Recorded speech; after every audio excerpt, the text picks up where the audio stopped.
welcome to Ignite with Mwangala, with me, Mwangala Chakalashi Santos. Now remember, the aim of this show is to bring you real people with real stories meant to leave a lasting and positive impact on your lives. My guest on the show is the writer and the creator of UBUNTU. Yes, the soap that we all love to watch on Zambezi Magic. He's right here with us on Ignite with Mwangala. He is no other than Yoweli Chungu. Now, I know I didn't get that right. Is that Yoweri or Yoweli? It's Yoweli.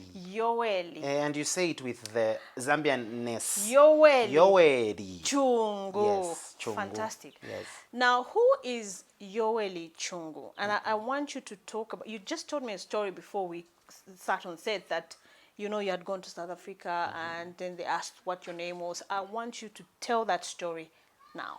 Okay, so I was born, or I am officially known as Joel Kapungwe.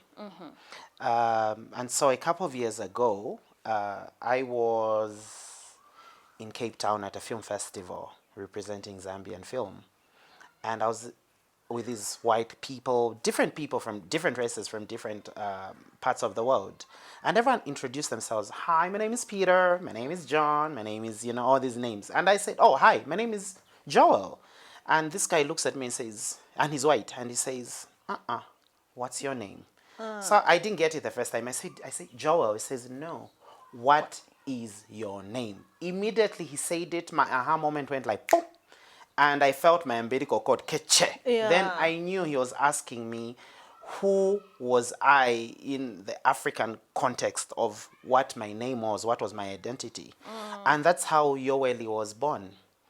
I had to simplify the whole conversation by just taking Joel and Zambianizing it to Yoweli. To Yoweli. Yes. In Tonga, it's Joeli. Joeli. It's the same name, yes. Okay, you've heard of Yowerom 7. It's the same name. Oh, wow. Yes. Okay. So who is Yoweli Chungu? Yes. I am an artist. I tell people I was born a storyteller. I have gifts of communication. By discipline, I'm a filmmaker. By concept, I am a scriptwriter, TV producer, film producer, as well as a production designer, which means that I create worlds from scratch. Like the world we are in is created, yes. Beautiful. Now, you've said you're a writer, you're a creative guy, you're a producer. Which one of them speaks to your core? So I struggled for a while to figure out what really, you know, when you're multi-talented, you can do so many things. And sometimes when you do everything, you end up sometimes not really achieving stuff. And so I had to put down, I'm a singer as well. People don't know I'm a dancer. Oh my God. Yes. You're definitely going to sing a line before the end of the show. Okay. I'm going to put you on the spot like that. Okay. And so what really speaks to me is the storyteller. Which is the writing part of me, because I find it very natural. You can wake me up at 02 gunpoint, I will write you a script. The producing comes in because, first of all, I'm very particular, and I believe in the spirit of excellence and the details. So I'm a nuts and bolts type of person. That's how the producing comes in. The production designer side comes in because I think the world is beautiful. We live in a paradise. Zambia is a paradise, and most people don't see it. When the Bazungus come, they are amazed at the trees and the flowers, and also because our culture does not emphasize the importance of putting order to where you stay. We need to have beautiful flowers and trees. We're cutting down trees, and we're building ugly orphanages around. Wow. But we live in a paradise. So for me, because I have this grace to appreciate trees, flowers, color. Yeah, it's very natural as well. But it's the storytelling that really speaks to me. Powerful. I like the fact that you like to pay attention to little details. I know when I was preparing for this interview, I had to be very particular because I remembered, my God, I'm talking to a creative guy here. So I think in color, as you can see, I'm dressed in colorfully, beautifully. Yes. Is this good for you as a creative guy? It's great because that's what life is about. Yeah. You know, despite what the world is going through, despite what Zambia is going through economically and all that, we still have a beautiful country, and we have a beautiful family for some of us. I don't take for granted the little things that I have. I'm very grateful to have this space. I'm very grateful to have the friends I have in my life. I'm grateful to have a job in the times when Corona has hit, the world. Wow. So that for me shows how much you appreciate yourself, your Thank you. womanness, you appreciate the essence of living. So celebrate it. Beautifully said. Now, you're a storyteller. I know you just didn't become. There are young people, there are young boys and girls that are watching you and they're thinking, how did he just become? You are starting from somewhere. Let's talk about becoming Yoweli. Oh, I love that. Yeah, take us back to your early days. I mean, what was that like? Was your life easy? I was raised for 12 years by a single mother and my grandfather, my late grandfather, who gave me this, allowed me to be myself, which meant that from an early age, I started exhibiting the creativity I had. I used to dance to Michael Jackson. I used to perform. When people come, I would dress up and just perform for them. I used to act. I remember my first acting gig was when I was in nursery school in front of KK. And I played the male nurse. Then obviously the Christmas plays, I was always Joseph, So from an early age, my mother and my grandfather allowed me to explore. I didn't get a lot of, stop it! We always do that to children. Of course, yeah. They're writing on the walls or they're what? We beat them up. No, maybe that's their gift, They love to sing. You have to encourage them, put them in music school. Now I know in Kabulonga somewhere there's a music school, and stuff like that. But my life wasn't easy. It sounds easy now when I stand here and interrogate the past. I look at the processes that led me to becoming Yoweli Chungu, and some of them were very painful processes. For a long time, I struggled with trying to accept me. I felt I needed to fit in. And now the power of Yoweli is that I stand out. I'm not comfortable if I don't stand out. Powerful. I am not comfortable if to fit in. So even when I was in school, everyone else is wearing blue ties. Mine had to have silver and gold in it or something, but it was blue, And it came because from an early age, I started understanding the importance of becoming an individual and learning to have your own mind and learning to just be you. Sometimes people die not being their true self. Yes. And so the process was a lot of failing.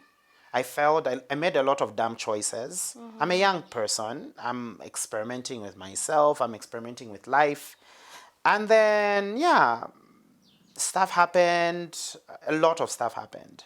But I fell in love with reading. One of the things that really, and I tell people, especially those who aspire to be writers, I encourage them to read.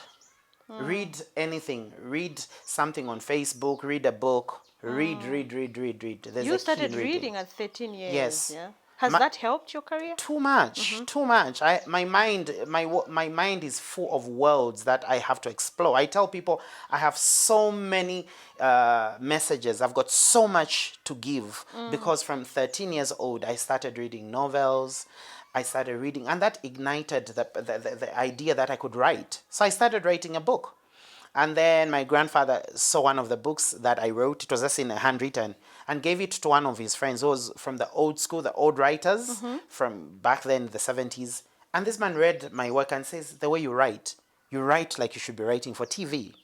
And that sentence was like, I can write for TV? Says, yes. You can make films, you could do documentary, you can do a lot. And so I started pursuing that. One thing that I know I have done consistently is to strive to master something. So I started trying to master how to write. And because there's the poor reading culture in Zambia, people read, by the way. Some people read, not So what all are we people reading? read. What are we reading if people are reading? They're always on social media. We're reading each other's jokes. So it doesn't matter what you're It doesn't reading. matter. You read. It starts from there. But there's also a section or community of Zambians that are now writing stories. I'm reading a lot of Zambian writers now. I have a little library. I literally had to buy a safe because my books disappear. I don't know where people take the Zambian writers.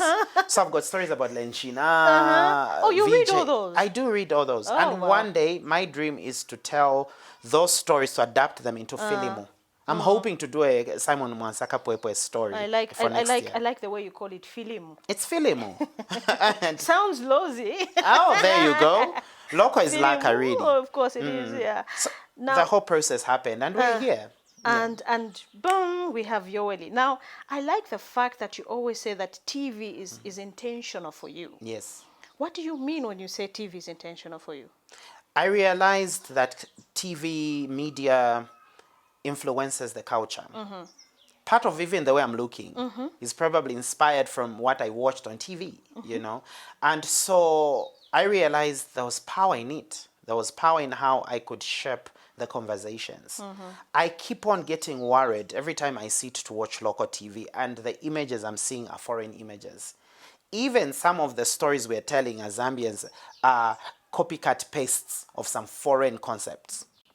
And so that worries me because I keep on saying, what happens when KK and that group die, that age group, you know, who have somehow still remained as the keepers of our culture? What happens in the next 15 years? We'll just be black people with accents because we've lost the essence of being Zambian, the essence of African, you know, being an African. And we have to understand we're in a modern world. So we need to find a balance. So for me, having that understanding, I began to see the power that I had. I could shape conversations. I know TV for me, one of the things I do is to entertain people. But I wanted to add a purpose and a meaning. Powerful. To that entertainment. And so I tell stories, but I hide a lot of beautiful truths. I spark conversations. I want people to begin to see themselves. And that's what I want to do with my life. I want people to see themselves in a way they have never seen themselves. You know. Now let's talk about how you found yourself on the path of knowing who you are. I think a lot of us struggle with who Yes. we are. You know, you don't really know who you are, but you beautifully said you are comfortable in your own skin. And because you know who you are, you're doing what you love the most. How did you find yourself on that path? I walked a million paths and I kept on failing. I failed several times. I made a lot of really bad choices. And I didn't realize that those times I failed, those were degrees. The biggest lessons came from my failures. They don't come from the little successes I've managed to get now. They came by me making choices and falling down. At one point, I was an emotional wreck. Yes. I was an emotional wreck. And sometimes you need to be lost in order to be found. Powerful. Yes. I want you to hold that thought. We take a short break, and when we come back, we continue talking to Yoweli Chungu. We take a short break, and we'll be right back. Ubunkalwe nga buleteeka ukukira pa busuma n'omutende abantu bafuire bayima obukali bwa mpashi tabufunye ekipaaso ku bwendo tachimba walikalipisha ku bantu bobe mulina okuba omulopa mu musumba. What? Just step down. You go and tell your imposter king that there can only be one leader in this kingdom, and that's Tandiwe Mukango the first. A Mukango is a hunter and not the hunted. They will know who the hell Tandiwe Mukango is. Did someone try to poison me? Poison?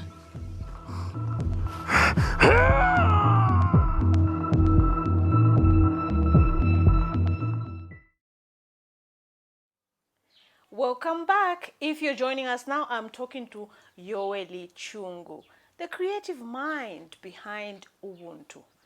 I hope I got it right this time. Yes, Yoweli you did. Chungu. Yoweli. Just Yoweli let the Chungu. Zambianness in you flow. Yoweli Chungu. Yoweli. Just It's like like when that. you say at pule. That is Pule. Zambian. Bapule na I bakrio. like that. Okay. So, I know you talked about your name in the beginning of the interview, or rather the conversation. We're having a conversation. Yes. So what has happened to Joel Kapungwe? It's very interesting that you'd ask me that. This year felt like a year I needed to audit my life. So every area of my life, I started with my name because a name is a vision confessed. Nkakamba ti mavuto titanacha. Mavuto, problems. Yes. So I have a friend of mine who was named Malilo because he was born by Malilo. And so we had a conversation with the power of the name. Even in the Bible, people change their name from Abram to Abraham, Sarai to Sarah. There is a meaning, and a name is a vision confessed. I tell parents, be careful how you name your children. If naming abana mafontini Misozi, along, Shani, yes, yeah. we have to say joy. Of course. You have to give her that name, even if it's sorrow. Name what you want to see. Yeah. And so I had a conversation and that with myself. I talk to myself a lot. I'm never bored when I'm alone. Because, yes, so what I realized was I had created a personality. First of all, I grew up very shy, being the only child for a long time. And people don't believe me when they see at You shy? Yes, I'm but looking at you like, people really? who know me find that I'm very comfortable. My perfect weekend is a blanket, a little glass of wine, and a book. And that's it for you? That's it. I don't mind about things. But then you see me in parties, you see me at events. I'm all glammed up. I go the extra mile. So I realized that there were personalities that I created to aid me through the journey I was walking through. Wow, let's talk about those personalities. Yes, Because so- I think many of us do have those Yes. personalities, but we don't talk about them. No, because the we first think thing it's you crazy. Think I'm crazy. I'm going cuckoos. No. We are so, the humanness is very complicated and so complex. And so for me, Joel is a character that was shaped by the environment I was raised in. I was more comfortable being called Joel than being called Chungu. Because I thought it's old-fashioned to be called Chungu. Chungu, yeah. We grew up in an era where they used to punish us for using Sechinyanja. I would be punished for using vernacular. And now we realize that vernacular is so cool. Local is laka. I encourage every child, if you're raising a child, you're not raising a child, you're raising an adult. So allow them to know how to speak the local language. And be comfortable in Be their comfortable own in it, skin. and they should be proud. I love the Lozis. They're very proud. Everyone speaks their language. Ine, who is a Chungu, can't even speak Bemba. Because I was raised in a way that even my Nyanja sucks. And I'm worried. Why? Nganishauta muntu, nimashauta muntu with, I end up shouting someone in English because I can't even shout at someone in Chitundu. Reminds me of my son. Every time I'm talking to him in vernacular, I would ask me, but mommy, why are you insulting me? I'm like, look, I'm talking to you. I'm talking to you.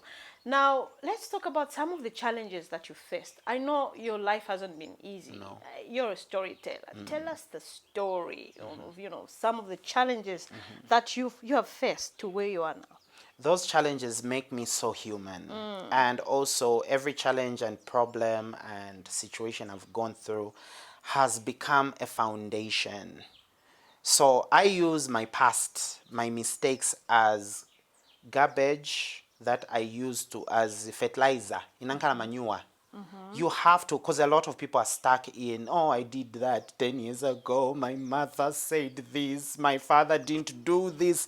I use that as the manure for my growth.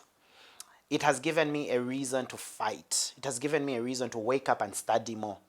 When I wasn't given an opportunity, I put in extra hours. So I did go through a lot of challenges. Most of my challenges were emotional challenges. I was born, I felt unwanted from the earliest because I was born from this teenager, She was 13, 14, I believe? Yeah, she 14 when she had me, And I don't think that was easy for her. I recently had a confrontation. It's not a confrontation. I had a conversation with my grandmother, her mother. And I said, I want you to tell me what happened when you discovered your 14-year-old firstborn daughter was pregnant. And my grandmother did not hide. She says, I was devastated. I wanted to die.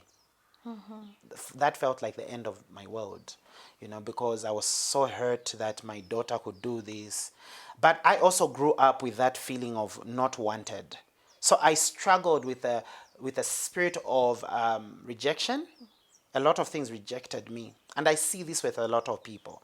Even kumpasa che phone yako. Someone hold your phone, ukaitenga phone ya onongeka. Someone, you bring someone in the house, kugardening and doing very well, they touch it. 2 days later, everything has died. I feel that's a spirit of rejection. Is that what we're going through? I did go through something like that. Jobs rejected me. I had broken friendships, broken relationships. I was very dysfunctional. I wasn't doing well in school. I started abusing alcohol at one point. I was just, on a self-destruction path. Until then, my mom died. I had a chance to nurse. My mom got sick. And for 3 months, I was in hospital by her bedside. Because I was her friend. I grew up with her. And so I had a chance to see her pass away. And that changed my life. I realized that life should not just be life. It has to have a meaning and a purpose. And so I sat, after she passed, I was broken for a long time. And no one could understand me, even in the house. My stepfather and everyone couldn't understand how I mourned this woman. But remember, she had me when she was 14. So I grew up with her. She died when I was 24. So for 24 years of my life, my mother was my world. And then watching her die was the worst that I thought happened to me. I saw her die. I was in the ward, And I remember what she had taught me. She taught me quite a lot of things. And mom was dying. There was nothing we can do. And we had 3 months to mourn her while she was still alive. Because we knew she was dying. Were you given a time? Or you told that No, she we were has... not told the time, but it was the illness that she had. Everything was failing one piece at a time. Today it's the liver, tomorrow it's the what. And you could tell this woman is not coming back. So how do you mourn someone who's alive and they're dying? And now I think about people who have cancer and terminal cancer or some other terminal illness. But I was in that space where for 3 months, nothing else mattered for me in those 3 months. For the first time, I realized how selfish I had been. It was always about me, myself, and I. Me, and myself. And for the first time, I had to forget about me, myself, and I. I turned down a good job that I was offered by a certain bank because I had to stay and nurse my mother. And we were in a small town. It was just me and my grandmother. And I stayed. It was a beautiful death because my mother began to put her house in order. She called everyone she had issues with. She called her mother. They had their issues sorted out. I was so blessed to have been a mediator because I felt my being born had really caused friction between the two. And so I asked mom and her mother if they could talk. And it was such a beautiful experience to see them cry in each other's arms and pray with each other. And then 3 months later, my mom passed. It was what felt like the worst. But what that did is, I didn't realize that I went into depression for 5 years. I didn't know I was depressed. I was just making the most emotional choices. I was fighting with everyone and everything. My friendships were in a mess. My relationships kept on breaking. I would go in one relationship after the next. It was just not happening. And so I said, stop. One day I just woke up. I had this stop. I stopped everything. And I decided to begin to pray. So I spent the year after my mom died in prayer. I prayed, cried. I tell people to cry it out. We need to cry when we are hurt. Because that's where the healing starts from. And so I prayed a lot to God. And in that process, I began to have what I call divine thoughts. I began to see a lot of what I would do. I have a book that I wrote down, word for word. I'm gonna impact the youths. I'm gonna have a house. I'm gonna have people come in. I'm gonna use art and media. Everything is written. And this is 12 years later, I still have that book that I wrote in my handwriting. So it was in that space of being broken. So sometimes some people need to be broken. You have to trust your struggles. Especially if you've involved a higher power like God. You say, you know what? Break me. but don't completely break me. Don't finish me off. And sometimes he has to finish you off so he can make you. So everything that I had known, I had to let go of in the process of being broken, because I mourned my mother. I lost a lot of my friends. I couldn't keep a job. I was depressed, and I didn't even know I was depressed. And you know, in Africa, when you say you're depressed, at in my disease vabazungu, you know, but I think the arts saved my life, because in that process I began to do, I wanted to do something with the gifts. And one of the projects I did was a documentary called Abattoir, Dancers with God. That I felt changed the direction of my life. So when I had an opportunity to go out in rural, I want to say Zambezi, rural Wapula, the Chiengi area, to meet this group of marginalized group of people who are even scared to interact with us. Because I did one interview at one village. We wanted to do a part 2 of that. We went back to find that the whole village had left, because they don't trust people. That changed the way I could use TV and the way I could use my gifts, especially the gift of communication that I know I have. Nobody taught me how to talk. Nobody taught me. Even I think the writing also came in. It was already in there. Because from the earliest memory I have, I could tell stories. I could tell stories. So if we were in the village, we took away all this thing, I would be the guy who would act as the TV. Every evening, everyone would sit by the fire, and I would create stories and tell them stories. And so, yeah, that's been my path. But I will tell you, losing my mother was the hardest. It took me 5 years to come out of it. I still miss her a lot. But I have also decided and understood that death is part of life. And that we should not be stuck on 3 months of someone suffering. My mother was more than 3 months. I'm telling someone who has lost their father, who maybe suffered or had an accident or whatever, and you still keep them punishing their memory. I choose instead to think about my mother's laughter. And the crazy thing, she would wake us up at 01 because she wants to watch the finale of Idols. 01, she wakes you up, put food, and says, we're going to sit and watch with me. I want to watch this live on TV. Yeah, so I choose now to celebrate life. I do have days when I'm sad. And most of the time, people see the end product. They see the Trade Kings commercials that I've worked on. They see Ubuntu. They see this. They do not understand that my foundation is the pain. And what have I done with my pain? I have taken it and I write stories that have a meaning. Stories about people who struggle. So pain is power if you use it right. Other people choose to use their pain. They were raped at the age of maybe 9. And now they're busy breaking other people's marriages because, the men abused me, so I'm going to try. When someone else says, I was raped at the age of 9, and they open a foundation to protect women against that. So it's a choice. You choose what you're going to do with your pain. You choose to be a victim or you choose to be a victor. You take the pain and use it as a power.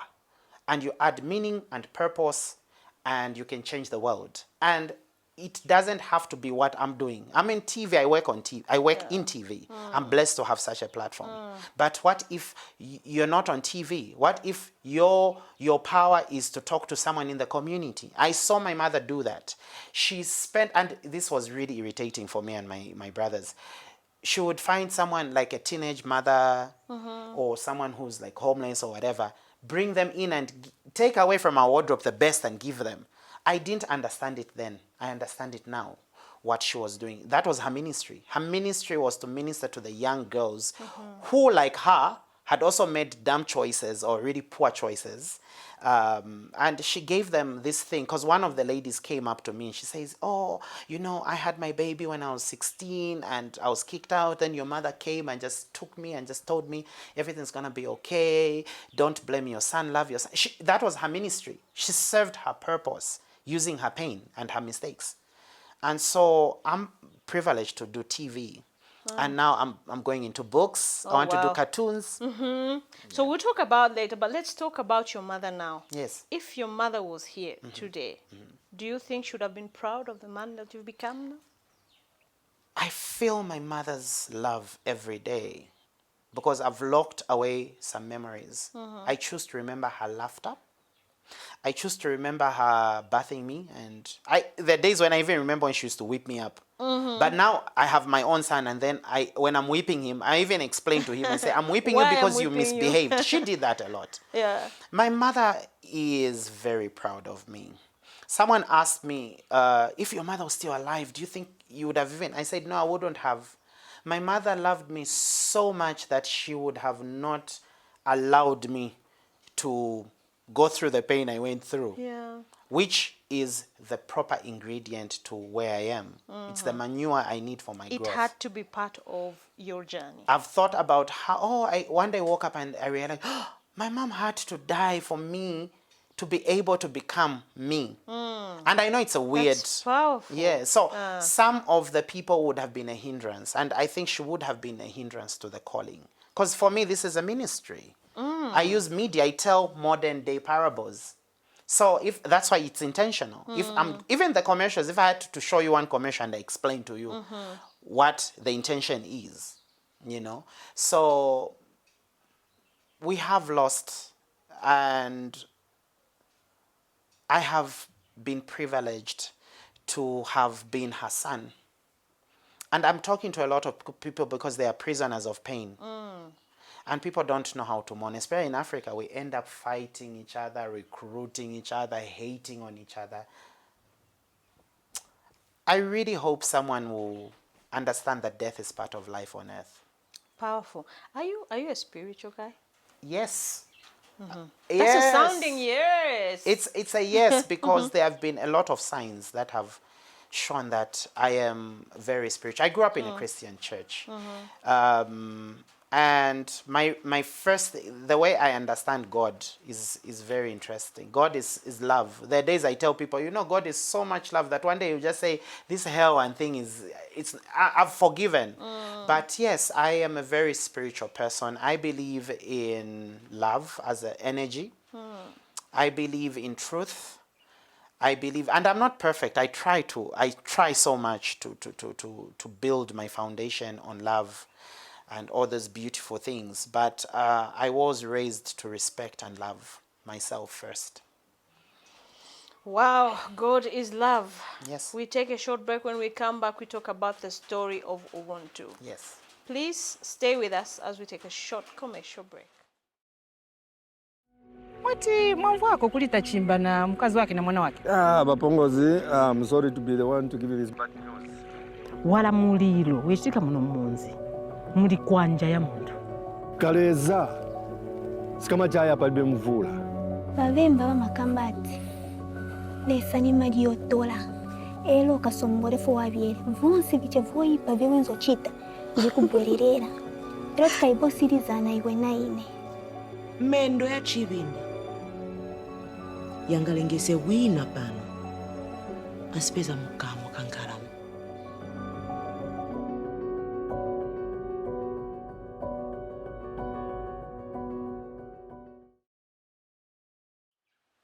Welcome back. If you're joining us now, I am talking to Yoweli Chungu, the creator and writer of Ubuntu. Before we went on break, I asked you a question, are you spiritual? And you said yes. It was a sounding yes. Yes. What are some of the rituals that you do every day? Probably that, our viewers can learn from. Okay, What keeps you grounded? What keeps me grounded is always trying to maintain a space and a mindset of gratitude. I have so much to be grateful for. Even in the times when things are tough, you're broke, example, or you're not well, my prayer is not, Lord, give me money. Instead, my prayer is, Lord, I thank you that you will provide, because the Bible says you are Jehovah Jireh, the God who provides. Amen. So my prayer, I stay in that space. Most of the friends that know me, especially the ones who are in my inner circle, will tell you that I have a very deliberate policy on creating positive energy around me. I avoid anything, and I tell people I will gladly pay the price for peace, which means I will gladly let go of some friendships if they do not bring peace for me. I will gladly cut off some people from my life, even if they are my relatives and they are always bringing strife and confusion, I will pay the price for peace.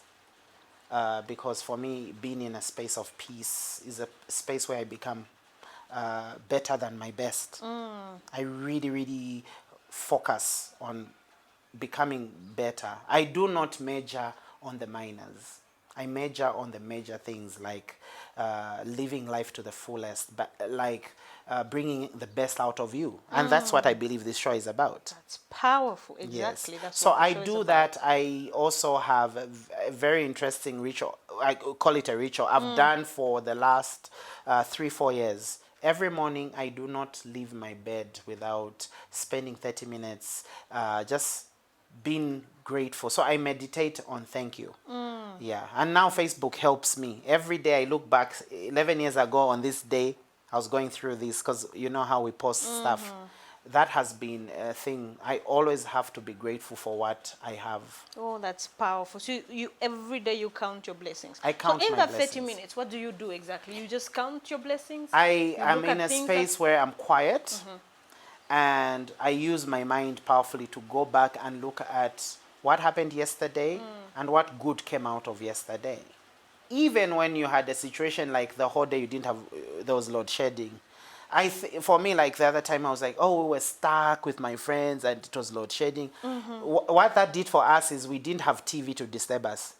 We had the 3 hours to talk about our lives and laugh at ourselves for some of the choices we had made when we were younger.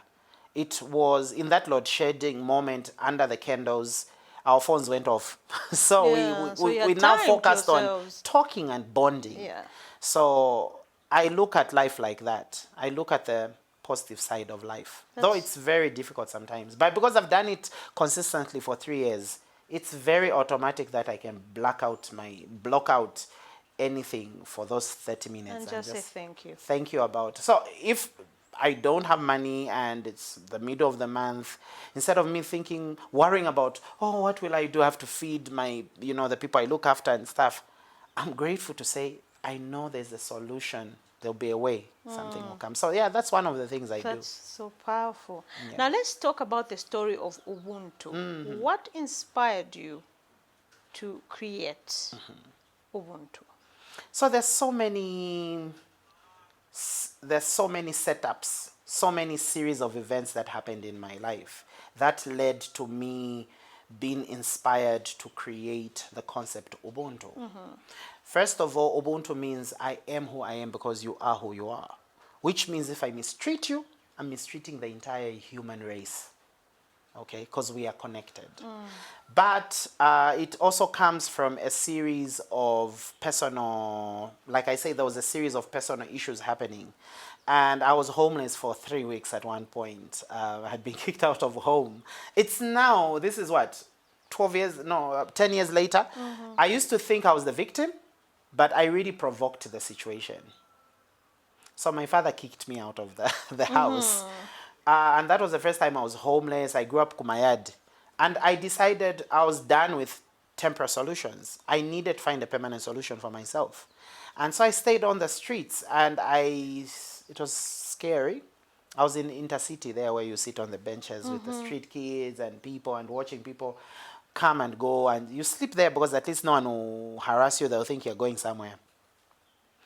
That humbled me and that changed. But I also saw the Ubuntu-ness on the streets. How the people, the poor people, I don't know if there's even, I'm even allowed to say Such poor a word, people. yeah. But I will say it with respect, really, with respect. Okay, the homeless people, that's the word. Some of those homeless, they have each other's backs.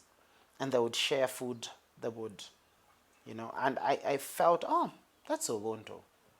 I don't get to see that Kumaya to Komtinka. Everyone lives their own lives.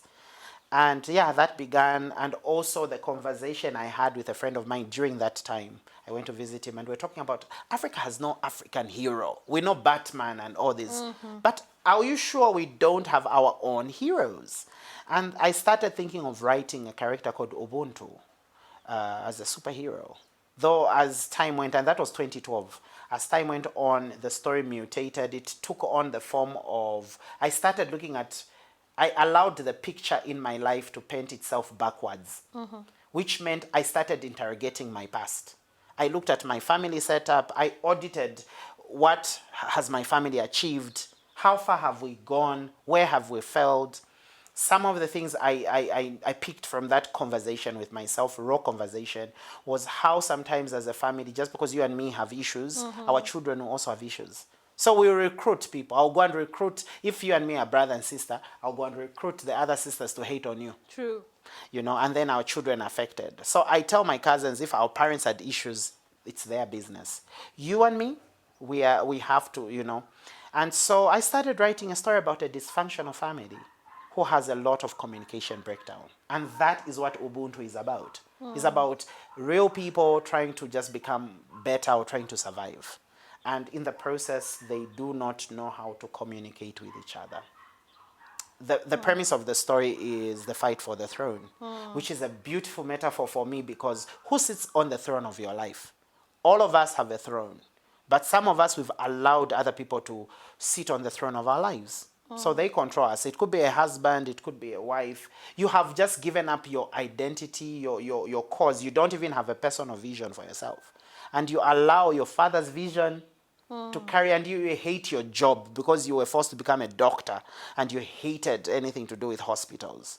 You know, you wanted to be an artist, but because daddy said, because the system, because the culture wanted you to. Oh, wow. Beautifully said. That is so profound. Now, let's talk about your younger self.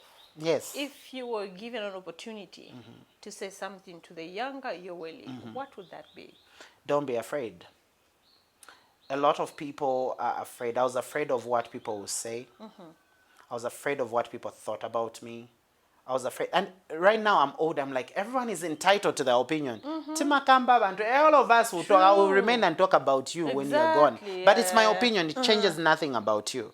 So I used to be afraid of what people think. And that is what crippled me. I was stuck for a long time because I wasn't sure if people would like the stories I want to write. You wanted approval from Yes, from you're always, and I had world. this disease to please everyone. You know, I wanted to please everyone, and it's not my job to please everyone, really. Even when I tell Ubuntu, there are people who don't follow stories like that. They prefer to watch the love stories or the town stories. I tell this story in my truth, and I've promised myself one thing. So if I had to tell myself, younger self, is stop being afraid. There's something fear steals from you. It steals your stamina. It steals your passion. It steals... You're afraid of disappointing your parents because you can't say no to something. You're afraid of disappointing your friends. And that was my disease for a long time. And the minute I said no to trying to please people and no to fear, I began to break out. I began to stand out. I began to become an individual. It was a process, obviously. And I'm here because for the first time, I have to do me. I can't do you. I love that. I can't do you. Trust me, you're a better version of you. I'm a better version of me. Anyone who tries to copy me is going to just be a faded copy of me. I'm doing me. Thank Now, you. if you were on your deathbed and you were given a second chance to live, what would you do differently? I would love more. I would forgive more. I would be kinder to myself because I think I've been very tough on myself for a long time. So I would be more respectful more, and I would watch the choices I make. I would be very particular with the choices. We sometimes go with the wind. Yeah. What is that one thing that Zambians don't know about you? That I am very... I don't know what... I don't know. I've never thought about that question. I know, I have right? never thought about that question. I will think about it, and in future I will tell you what. Okay. Yeah. So do you think Zambians we know everything about you? No. I'm too complex. Come on, human beings are so complex. We show people what sometimes we want them to see, and we show people what we choose them to see. Even I'm shocked half of the time, some of the amazing things I've done. I'm like, I didn't know I could do that. Is this me doing Is that me doing it? But yeah, I think we'll never really know people 120%. Yeah. Powerful. What is that one lesson that you've learned from your life experience? that you need to know why you were born, why you went through what you went through, why you survived what you survived, why that why then leads you to your calling. And then that calling, if you understand it, it gives you a purpose and a meaning and a direction. So I work in media, but I don't just do things carelessly. I understand I've been given a voice, and I keep on seeing my voice growing. You know, not just locally now, I'm in Pan-Africa towards a global market. One day I might represent Africa in Hollywood. We So see that happening I'm not soon. going to, soon, yes. And I'm not going to take that for granted. I don't take such opportunities for granted. Being in this place, speaking to someone, to me, you have helped me fulfill my calling. So what is your calling? What's your purpose? Why did you go through the pain you went through? What power does the pain give you? What's your story? What are you going to do with your life? Powerful. Yeah. I don't want to take it away from you. This is where I say thank you very much for having us on Ignite with Mwangala, or rather for coming on Ignite with Mwangala, and for having us in your beautiful space. Thank you. I just love this space. Thank you. Thank you so much, and we'll definitely see you at the top. Hollywood it is. Amen. Thank you. Thank you. So there you have it. What is your story? You own your power. Know who you are. This has been Mwangala Chakalashi Santos. Join me for another exciting episode of Ignite with Mwangala.